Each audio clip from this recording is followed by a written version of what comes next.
ঋষি বঙ্কিমচন্দ্র চট্টোপাধ্যায়কে সংসদে দাঁড়িয়ে বঙ্কিম দা বলে সম্বোধন করেছিলেন প্রধানমন্ত্রী নরেন্দ্র মোদী। তা নিয়ে জলঘোলা কম হয়নি।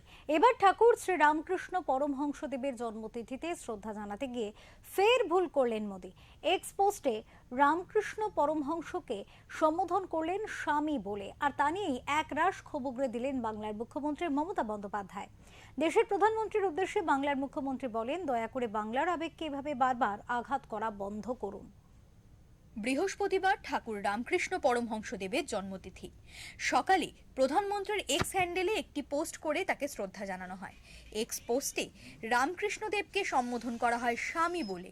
তা নিয়েই ক্ষুব্ধ বাংলার মুখ্যমন্ত্রী মমতা বন্দ্যোপাধ্যায়।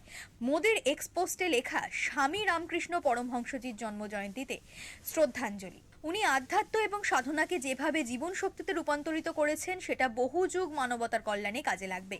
ওর আদর্শ এবং বার্তা আগামী দিনে আমাদের প্রেরণা দেবে। রামকৃষ্ণদেবকে স্বামী হিসেবে সম্বোধন করায় আবারও বিতর্কের ঝড় উঠল। সোশ্যাল মিডিয়ায় সরব হন মুখ্যমন্ত্রী। তিনি লেখেন, আমি আবারও স্তম্ভিত। দীর্ঘ একটি পোস্টে মুখ্যমন্ত্রী লেখেন, বাংলার মনীষীদের প্রতি আমাদের প্রধানমন্ত্রীর অবহেলা আজ আবারও প্রকট হলো। আজ যুগাবতার শ্রী শ্রী রামকৃষ্ণ পরমহংসদেবের জন্মতিথি। এই পুণ্য লগ্নে তাকে প্রণাম জানাতে গিয়ে প্রধানমন্ত্রী তার নামের আগে একটি অপ্রযোজ্য তকমা জুড়ে দিয়েছেন স্বামী। সবাই জানেন তিনি ঠাকুর হিসেবে পূজিত। বাংলার মুখ্যমন্ত্রী প্রধানমন্ত্রীকে উদ্দেশ্য করে লিখেছেন, আমি প্রধানমন্ত্রীকে অনুরোধ জানাচ্ছি, আধুনিক ভারতের রূপকার বাংলার এই নবজাগরণের মহাপুরুষদের অপমান করা দয়া করে বন্ধ করুন। তাদের জন্য রোজ নতুন নতুন বিশেষণ আবিষ্কার করার কোনো প্রয়োজন নেই।